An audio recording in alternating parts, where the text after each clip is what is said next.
ambition is like a dirty word, especially in Australia. I think we're I taught, think so too.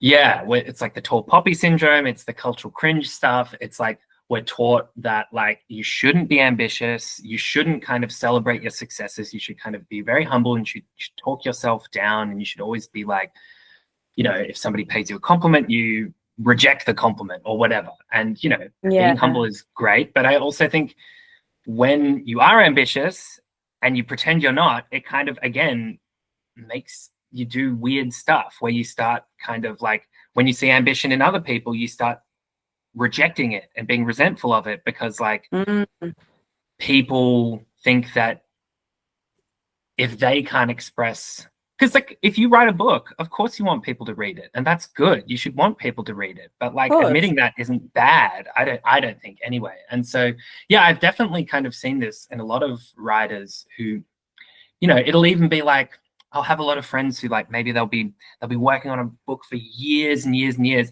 and they just can't let it go because they want it to be so perfect that they never let anybody else read it, and they're so worried about it not being like the perfect book which like, you know, is going to win them the Nobel Prize, that nobody ever gets to read it and it just kind of stays there. And I think that's this kind of, as you said, it's like this inability to kind of accept one's desire and ambition. And I think being honest about that is kind of is helpful and it's kind of healthy.